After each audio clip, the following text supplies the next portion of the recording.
Assalamualaikum warahmatullahi wabarakatuh. Selamat siang pemirsa, apa kabar Anda hari ini? iNews kembali hadir menemani Anda. Bersama saya Khairatul Khairah. Inilah iNews lengkapnya.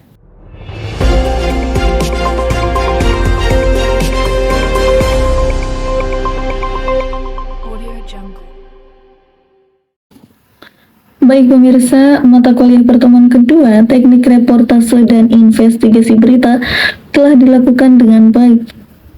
Pertama, dosen menjelaskan pengertian tentang news atau berita adalah suatu laporan cerita dari sebuah kejadian nyata atau kejadian penting yang bisa menarik perhatian umum. Lalu kemudian dosen menjelaskan tentang jenis-jenis berita, di mana dosen menjelaskan jenis-jenis berita itu ada 4. Yang pertama soft news, straight news, in-depth news, dan future news. Di mana dari keempat jenis berita mempunyai arti yang sangat berbeda-beda. Yang pertama ada soft news. Soft news atau berita ringan adalah berita yang dibawakan secara santai dan secara formal. Kemudian ada straight news. Straight news adalah berita yang ditampilkan secara informal yang berdurasi maksimal 30 menit.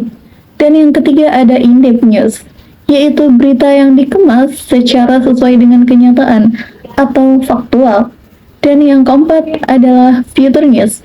Future news ini adalah berita perjalanan atau biografi seseorang yang dibawakan dengan secara ringan. Lalu kemudian dosen menjelaskan tentang nilai-nilai berita, di mana nilai-nilai berita ini ada 10 nilai-nilai berita. Yang pertama magnitude atau kepekaan. Artinya, berita ini seberapa viralkah berita di masyarakat umum. Yang kedua ada proximity.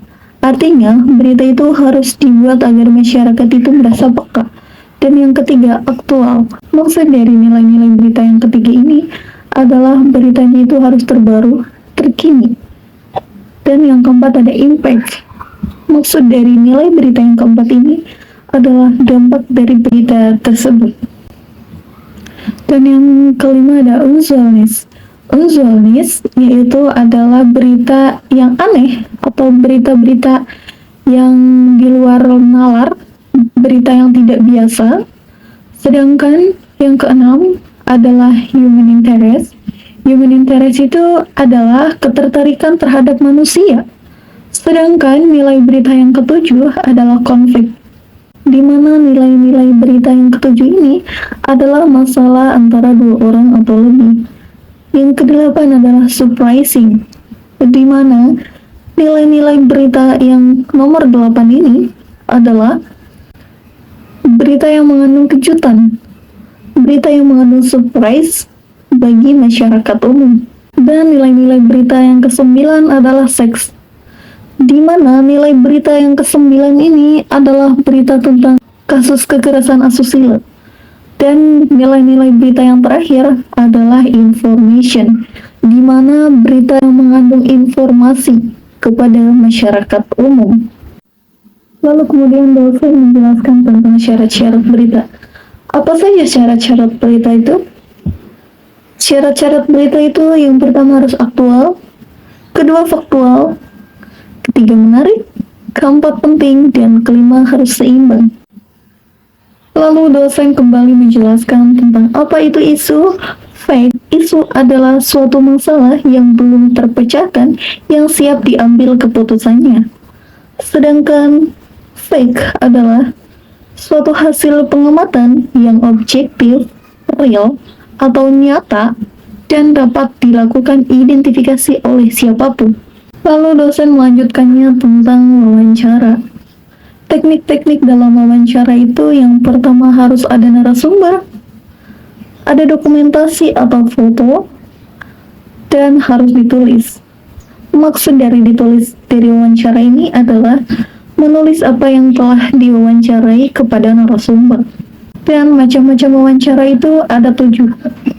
Yang pertama wawancara tertutup, wawancara terbuka, wawancara konferensi, wawancara kelompok, wawancara individual, wawancara terpimpin, dan wawancara bebas. Lalu yang telah dijelaskan pada pertemuan awal bahwa unsur-unsur menulis berita itu adalah mengandung 5W plus 1H. Apa itu 5W dan 1H?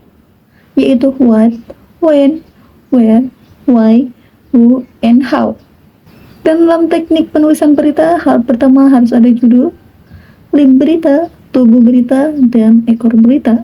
Setelah dosen menjelaskan tentang pengertian berita, jenis-jenis macam-macam berita, macam-macam wawancara, pengertian isu, lalu kemudian dosen menjelaskan pengertian reportase. Apa itu reportase?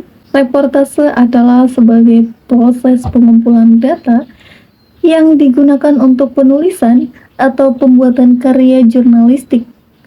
Objek pengumpulan data tersebut dapat berupa manusia, makhluk hidup selain manusia, buku-buku, tempat bersejarah, dan lain sebagainya. Reportase bisa disebut sebagai wawancara apabila objek reportasenya itu adalah manusia. Lalu kemudian menjelaskan bagaimana sih tahapan reportase. Tahapan reportase itu ada 3. Yang pertama praproduksi, produksi, dan pasca produksi.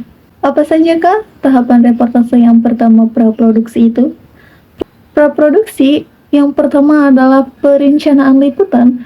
Maksudnya adalah segala macam aktivitas merancang, mendesain liputan jurnalistik. Lalu apa sih tujuan dari tahapan reportase praproduksi itu? Tujuannya adalah yang pertama, menghasilkan liputan yang berkualitas, yang bagus, dan dapat diterima halayak. Yang kedua adalah koordinasi kebijakan redaksional. Dan yang ketiga adalah memberikan arahan atau guidance. Dalam mencapai tujuan tersebut, ada beberapa hal yang harus ditentukan. Yang pertama adalah menentukan topik yang akan diliput. Yang kedua, tim atau individu job stake. Yang ketiga, angle liputan ditentukan. Yang keempat, narasumber yang akan diwawancarai. Lalu tahapan praproduksi yang selanjutnya adalah menentukan riset. Apa sih riset? Riset adalah proses mengumpulkan, menganalisis, dan menerjemahkan informasi atau data secara sistematis. Manfaat dari riset yang pertama adalah menambah pemahaman terhadap sebuah topik. Yang kedua, mempermudah menentukan arah dan sudut pandang peliputan. Dan manfaat yang ketiga adalah menjadi pemandu dalam memulai peliputan. Lalu tahapan yang kedua ada produksi atau proses liputan, di mana dalam proses liputan ini harus ada narasumber. Narasumber juga dapat berasal dari berbagai kalangan yang dapat melengkapi proses peliputan. Dan tahapan reportase yang ketiga adalah pasca produksi atau finishing. Tahapan reportase yang ketiga ini, yang pertama itu harus himpun semua data yang telah terkumpul dan cari sesuai kebutuhan. Yang kedua adalah proses editing. Ketiga, evaluasi. Dan yang keempat adalah distribusi berita.